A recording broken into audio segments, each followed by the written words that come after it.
Hello Mr. Tinus, Mr. Abel, and Miss Riri.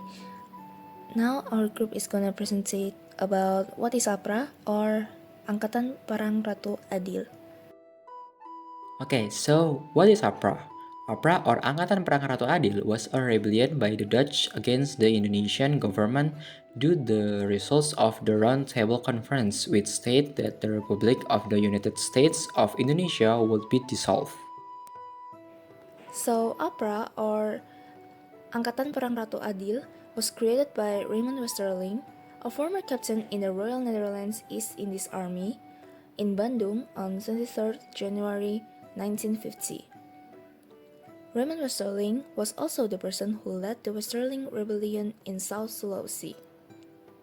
The objective was to protect the Republic of the United States of Indonesia, which is under the leadership of Sukarno at that time. So why is it made? Basically, APRA was created by Raymond Westerling because of the results of the Round Table Conference decision to dissolve the Republic of the United States of Indonesia.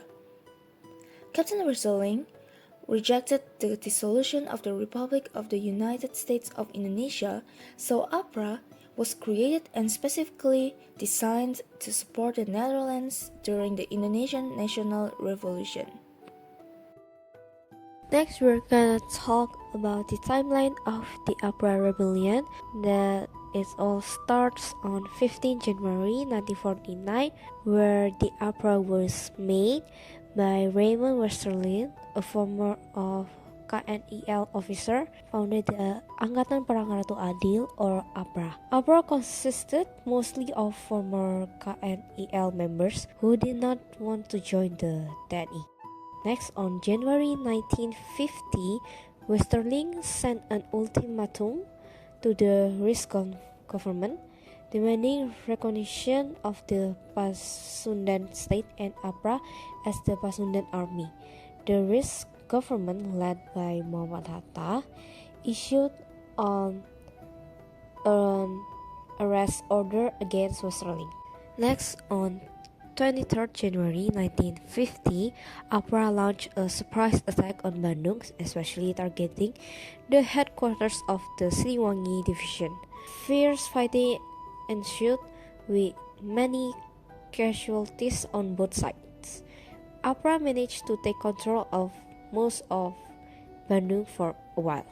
And after that happened, is the post-coup. The TNI, assisted by the people, put up a fierce fight against APRA. After running out of ammunition and support, APRA finally retreated from Bandung and Westerling ran away by fled aboard. Next, we're gonna talk about the cause of the APRA rebellion.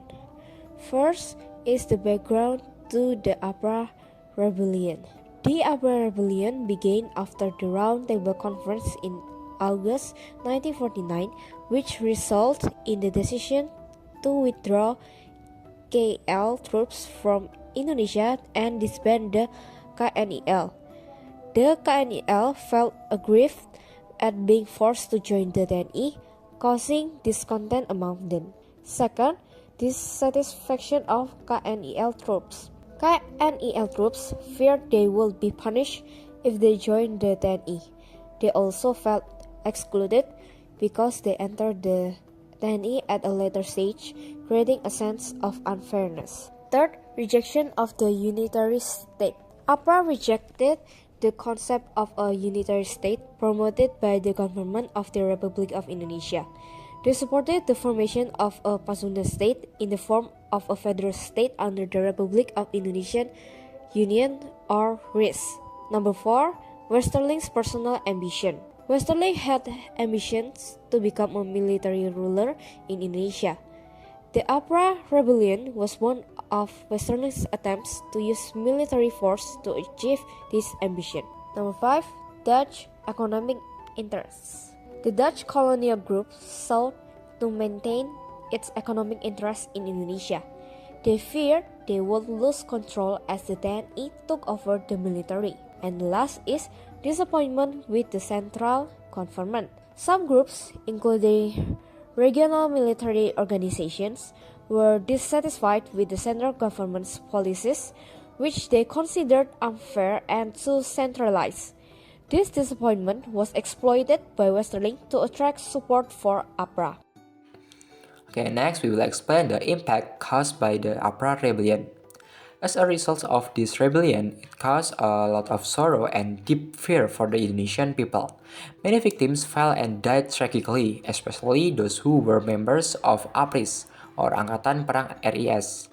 This rebellion resulted in around 94 TNI members dying. Although this rebellion has harmed many parties, however, on the other hand, this rebellion actually has a positive impact on national integration. Namely, the Indonesian people are becoming increasingly aware that returning to a unitary state is important to support the future of the Indonesian nation. This is clearly seen with the emergence of the unitarism movement in various places in Indonesia, or more precisely, after the APRA rebellion ended. The people of the state of Pasundan submit demands to the government to immediately dissolve the state of Pasundan and return to being part of the Republic of Indonesia, so that in 1950, Wiranata Kusuma V, as the state guardian, resigned from his position and hand over his mandate to the RIS government.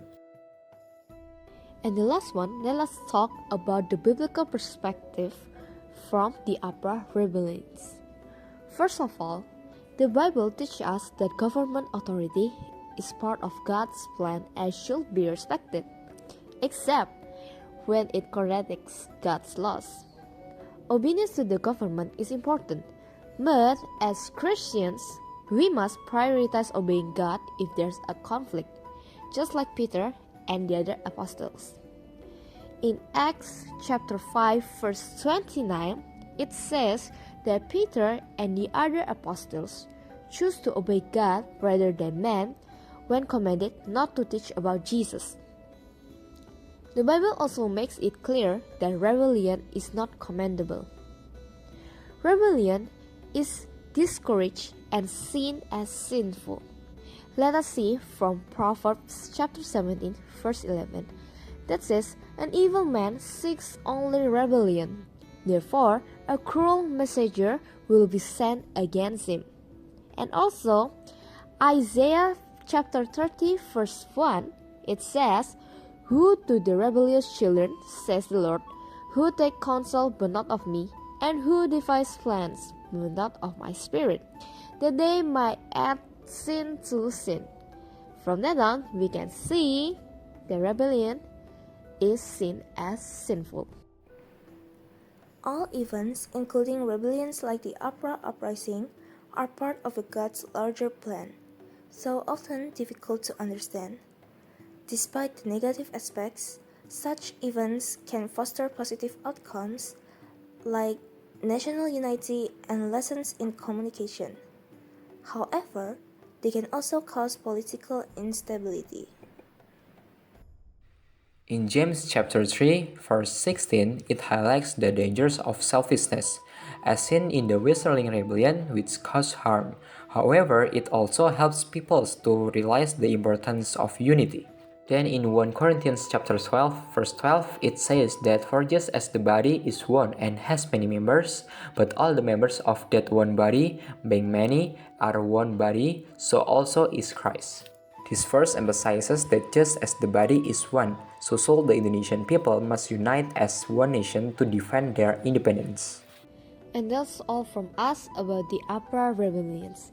Thank you for watching and listening. God bless you.